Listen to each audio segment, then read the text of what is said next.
नारायण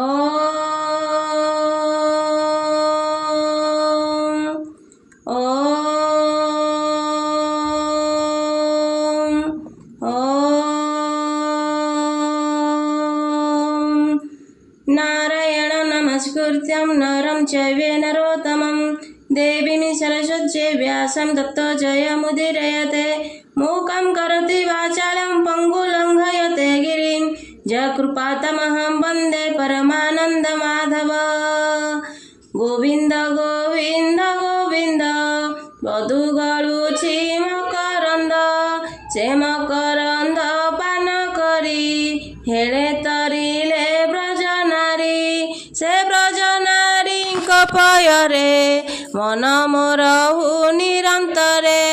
ମନ ମୋ ନିରନ୍ତରେ ରହୁ हा कृष्ण बोली जीव जाऊ हा कृष्ण बोली जाऊ जीव मते उधर वासुदेव कृष्णाय वासुदेवाय देवकी नंदनाय नंद गोप कुमाराय गोविंदाय नमो नमः कृष्णाय वासुदेवाय देवकी नंदनाय नंद गोप कुमाराय गोविंदाय नमो नमः कृष्णाय वासुदेवाय देवकी नंदनाय नंद गोप कुमाराय गोविंदाय नमो नमः। श्री कृष्ण गोविंद हरे मुरारे हे नाथ नारायण वासुदेव श्री कृष्ण गोविंद हरे मुरारे हे नाथ नारायण वासुदेव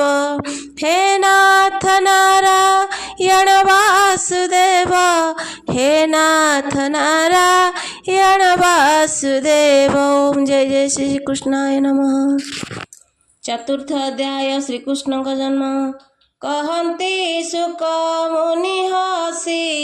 हरिचरित परशंसी परीक्षा तांकु जे चाहिले आनंदे लोचन बुझिले समाधि करी जोग ध्याई कृष्ण प्रसन्ने लेस पाई पुणी क्षण के चक्षु भेई हसी कहन्ति राजा चाही शुण गो गोविंदर जन्म जेणे झाड़िब मति भ्रम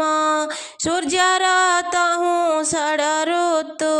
प्रकाश होई जन्म हेतु ऋतुक मध्य श्रेष्ठ बल संपूर्ण वर सार काल भाद्रव मास कृष्ण पक्ष सकल ग्रहे छन्ति उच्च अष्टमी निशि अर्ध्य भागे रोहिणी वृष्णर संजोगे वृष राशि निशाकर नक्षत्र ग्रहे बलियार एहि समय सुर राये आकाशे उत्सव कराए ध्रुवुंदी वाद्य नाद द्वारा रंग नाचंती अपसरा बेगे करंती पुष्प वृष्टि रंगे नाचंती रसंती बेगे करंती पुष्प वृष्टि खंडिबे गोविंद हरिष्टि इंद्र पवन कुहकारी बोलाई जाओ मधुपुरी तोहर गण गुण घेनी आनंदे रहिबु मेदिनी कंसर बंदी घरे जाई रहिबु मलय पुराई दिगे दिसंतु परिमल बहिबु सुगंध शीतल पवन गला मधुपुर बहे अमीय रसभर निर्मल दिशिला गगन महिमंडले दिव्यमान ग्राम पाटणापुर देश मंगल नादे गीत घोष नदीए उछुलिले जले पक्षीक निज वृक्ष डाले नदीए उछुलिले जले ପକ୍ଷୀଙ୍କ ନାଦ ବୃକ୍ଷ ଡାଳେ ସ୍ତବଦ ପୁଷ୍ପ ବନେ ଫୁଟି ଗନ୍ଧ ପ୍ରସରଇ ପ୍ରକଟି ବିପ୍ରେ ମଙ୍ଗଳ ବେଦନାଦ ଆନନ୍ଦେ କ୍ଷେପନ୍ତି ସମିଧ ଆନନ୍ଦ ହୋଇଅଛି ମହି କୃଷ୍ଣ ଜନ୍ମିଲେ ଦେହ ବହି ପୀଡ଼ଇ ଦେବକୀ ଉଦର ସ୍ୱାମୀ କି କହି ଉତ୍ତର ଭୋନାଥ ଚିନ୍ତ ନାରାୟଣ କେ କହୁ ଗର୍ଭର କଷଣ ଶୁଣି ବସୁଦେବ ଉଠିଲା ଦେବକୀ କଙ୍କାଳ ଧଇଲା ଆବର ଗୋବିନ୍ଦ ମୁରାରୀ ଭये ଚିନ୍ତଇ ନର ହରି ଆକାଶେ ଉଦେ ନିଶା କର ଗୋବିନ୍ଦ ଉଦରୁ ବାହାର ନୀଳାଞ୍ଜି ମୁତ ଦେବ କାନ୍ତି ନୟନ ମଣି ଝଟକନ୍ତି ନୀଳାଜି ମୃତ ଦେହ କାନ୍ତି ବଳୟ ମଣି ଝଟକନ୍ତି ଗୋବିନ୍ଦ ଗୋବିନ୍ଦ ଗୋବିନ୍ଦ ପଦୁ ଗଳୁଛି ମକରନ୍ଦ ସେ ମକରନ୍ଦ ପାନ କରି ହେଲେ ତରିଲେ ବ୍ରଜ ନାରୀ ପିତା ବସନ କଟି ସୋହେ ରୂପ ଗୋଟିଏ କାମ ମୋହେ କଟି ମେଖଳା ସୁନା ସୂତା ହୃଦରେ ପଳକ ପଇତା ବିରଟି କୁଣ୍ଡଳ କଙ୍କଣ ପାଦେ ନୂପୁର ରୁଣୁ ଝୁଣ ଦିଶଇ ଶଙ୍ଖ ଚକ୍ର ତେଜ ମର୍କତ ସ୍ତମ୍ଭ ଚତୁର୍ଭୁଜ ଦିଶଇ ଶଙ୍ଖ ଚକ୍ର ତେଜ ମର୍କତ ସ୍ତମ୍ଭ ଚତୁର୍ଭୁଜ ଗଦା କମଳ ଶଙ୍ଖ ଚକ୍ର ଅଧର ଓଷ୍ଠ ରଙ୍ଗ ନେତ୍ର ଶ୍ରୀବତ୍ସ ଚିହ୍ନ ହୃଦେଶ ହେ ରତ୍ନ ପାଦୁକା ବେନି ପାଏ ଅପୂର୍ବ ରୂପ ଯୋଗେଶ୍ୱର ଦେବ ମାନବେ ଅଗୋଚର ଦେବକୀ ପ୍ରସବିଣ ସୁତ ଶ୍ରମେ ହୋଇଲା ମୂରୁଛିତ ପଛେ ଯେ ବସୁଦେବ ଥିଲା କୃଷ୍ଣ ରୂପକୁ ଅନାଇଲା ଧୀରେ ଚାହିଁଲେ ବସୁଦେବ ଦେଖିଲା ଅନାଦି ମାଧବ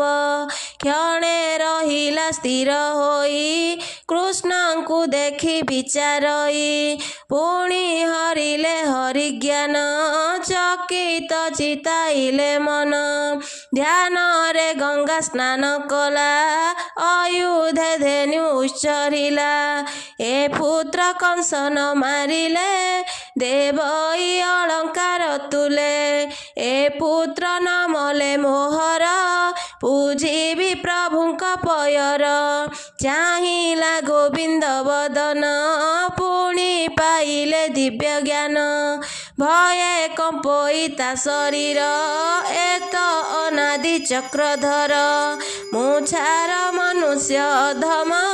କିମ୍ପାଏ ହୋଇଲା ଜନମ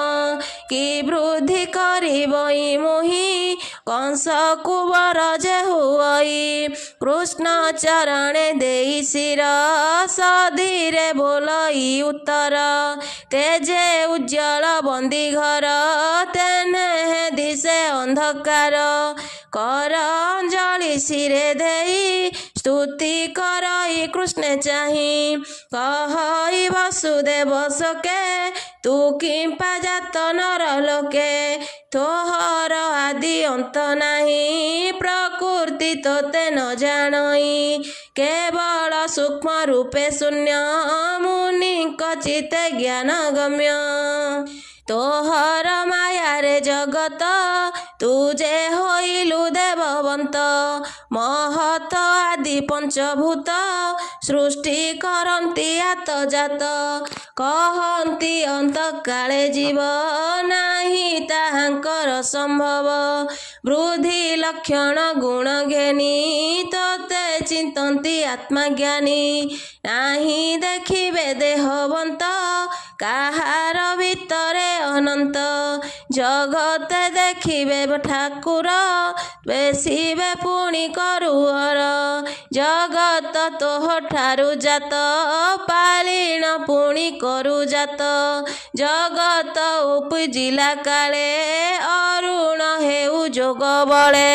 ପାଳିବା କାଳେ ଶୁକ୍ଳବର୍ଣ୍ଣ ସଂସାରେ ବୋଲାଉ ତୁ ଧର୍ମ ସଂସାର କାଳେ କୃଷ୍ଣ ରୂପ ତୋର ବିରାଜେ ମହକଳ୍ପ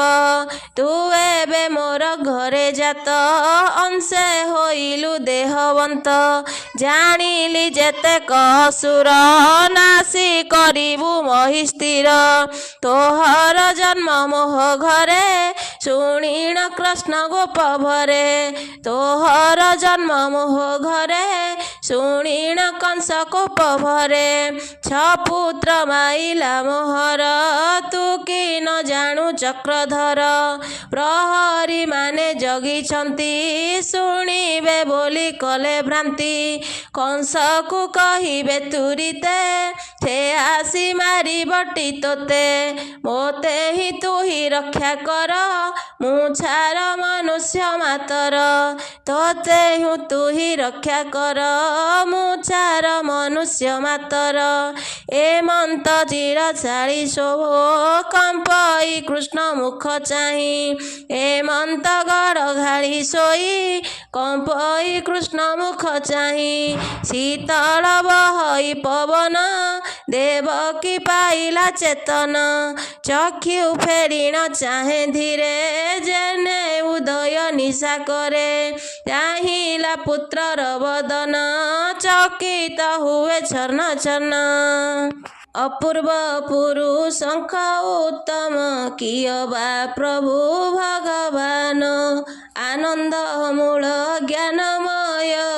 ଦେଖି ପାଇଲା ଦେବୀ ଭୟ ବିକଳେ ବେନି କର ଯୋଡ଼ି ହା କୃଷ୍ଣ ବୋଲି ପାଦେ ପଡ଼ି ଚଞ୍ଚଳ ମନ କରି ସ୍ଥିର ଦେବକୀ କହି ଉତ୍ତର ଭୋନାଥ ନିସ୍ତରିଲି ମୋହି ତୋହର ଆଦି ଅନ୍ତ ନାହିଁ ମନ ବଚନେ ହେନ ପାଇ ପ୍ରସନ୍ନ ହୁଅ ନାଥ ତୁହି ଜ୍ୟୋତି ସ୍ୱରୂପ ନିରଞ୍ଜନ ପୁଣ୍ୟ ନିର୍ମଳ ଦିବ୍ୟ ଜ୍ଞାନ ଦେହେଶ୍ୱତର ନେକ୍ଷତ୍ରେଭୁ ଦେବେ ଗୋଚର ନୋହେ ଯେହୁ ଅନାତ୍ମା ଦିବ୍ୟ ମହାବାହୁ ଦେବେ ଗୋଚର ନୋହେ ଯେହୁ ଆଧ୍ୟାତ୍ମ ଦିଭ ମହାବାହୁ ପ୍ରଳୟ କାଳେ ମହିନାଶେ ସକଳ ଲୁଚନ୍ତି ଆକାଶେ ମନର ମୂଳେ ପଞ୍ଚମନ ତୋହର ଦେହେ ହନ୍ତିଲୀନ ରତି ଶଶାଙ୍କ ନାହିଁ କେହି ତୁ ମାତ୍ର ଇନ୍ଦ୍ରୁ ଶେଷ ହୋଇ ନିମିଷ ଆଦି ଯେହୁ କାକ ତୋହର ଚକ୍ଷୁ ଅନ୍ତରାବ ଦେଖଇ ପ୍ରାଣୀକୁ ନିରତେ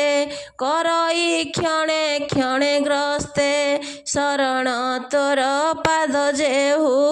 ସେ ମୃତ୍ୟୁ ପାଇବଟି କାହୁଁ ବାହୁଡ଼ି ଯାଏ ଯେ ନିରାଶେ ସେ ପ୍ରାଣୀ ରହେ ତୋର ପାଶେ ତୁ ଏବେ ରଖ ହରି ତୋତେ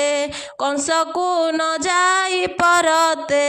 ମୋର ଉଦରୁ ତୋର ଜାତ ଲୋକେ କରିବେ କାହୁଁ ସତ ତୋ ରୂପ ନ ଜାଣନ୍ତି କେହି କଂସକୁ ମୋର ଡର ହୋଇ ଶୁଣି କହନ୍ତି ନାରାୟଣ ମୋ ମାତ ଶୁଣ ମୋ ବଚନ ସେ ବ୍ରହ୍ମା ସୃଷ୍ଟି ଜିଆଇଲା ତୁମ୍ଭ ଦୁହିଁକୁ ଜାତ କଲା ତାର ଆଦେଶେ ଘେନି ଶିରେ ମିଳିଲେ ଗହନ ବନରେ ଅନେକ ଦୁଃଖ ତପ କରି ଜଳ ପବନ ପତ୍ର ଚିରି ଗ୍ରୀଷ୍ମ ବରଷା ଶୀତ ହିମେ ଶ୍ୱାସ ନିରୋଧୀ ମହିଶ୍ରମେ ସତେ ବରେଶ ବେଦ ମତେ ତପ ସାଧିଲ ଦୃଢ଼ ଚିତେ ନିରତେ କଲ ମତେ ଧ୍ୟାନ ମୁଁ ପୁଣି ହୋଇଲି ପ୍ରସନ୍ନ ଆନନ୍ଦ ବନ୍ଦେ ଯାଚିଲି ମୁଁ ବର ଜାଣଇ ତୁମ୍ଭର ବିଚାର ମୋର ଭକତି ହୃଦେ ନେଇ ବାଳି ବୋଲଇ ତୁମ୍ଭେ ଦୁଇ କହିଲ ଶୁଣ ଚକ୍ରଧର ଆମ୍ଭରେ ହୋଇବୁ କୁମର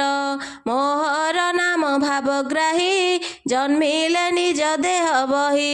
ପୁତ୍ର ଲାଳ ସେ ପାଳି ମୋତେ ପଶିବ ମୋର ଦେହ ଅନ୍ତେ ଦେବଙ୍କ ବଚନ ମୁଁ ଜାତ ଅସୁର କରିବି ନିପାତ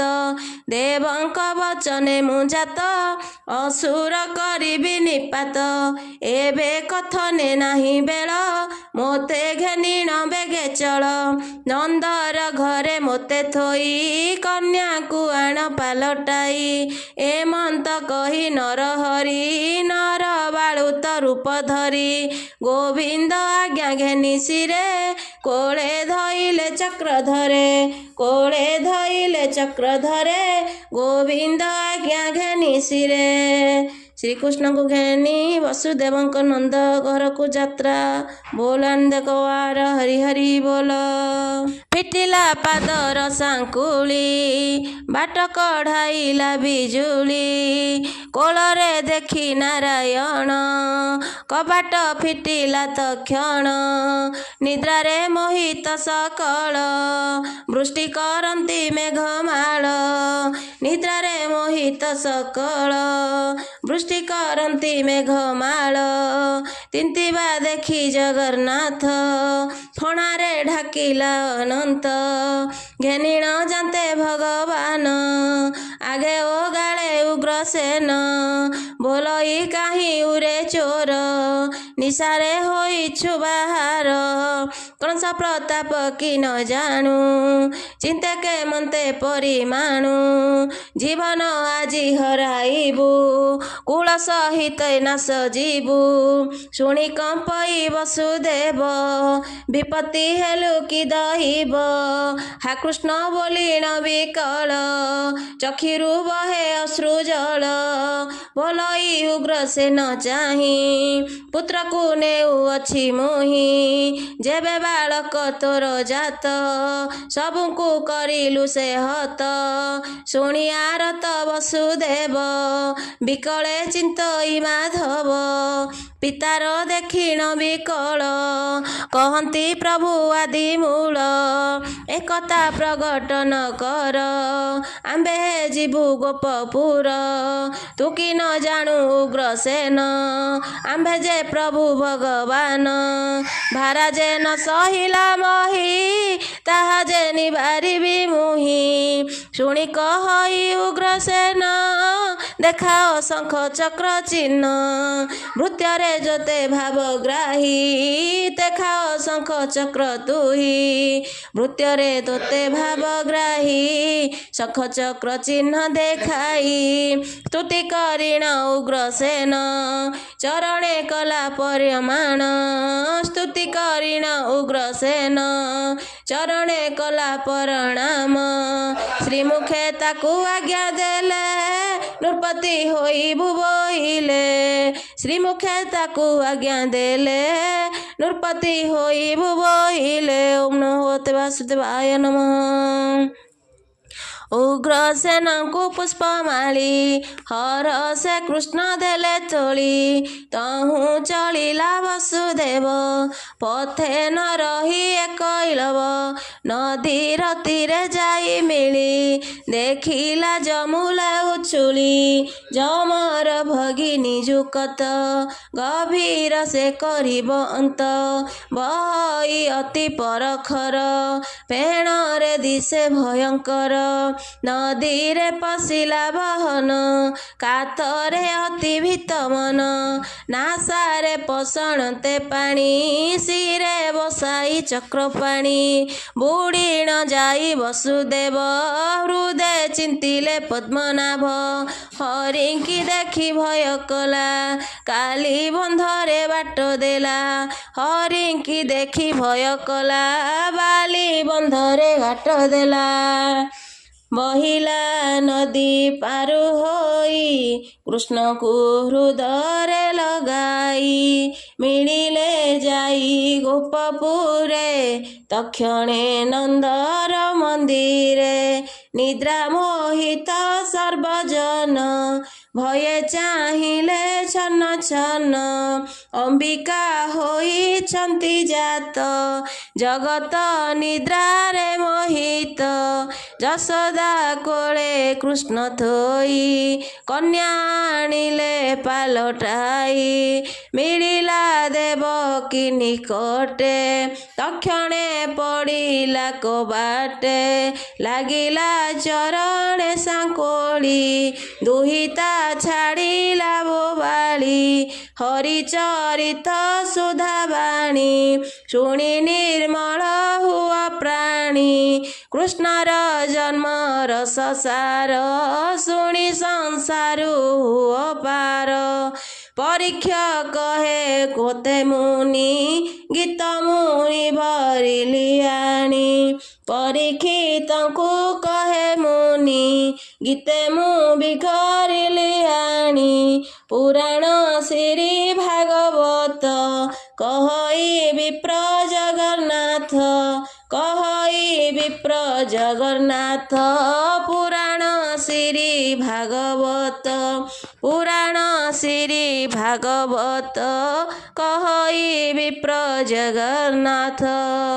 ओम इति श्री महाभारत महापुराणे परमहंस्या संहिताया 82 दशम स्कंदे श्रीकृष्ण का जन्म वर्णने नाम चतुर्थ अध्याय।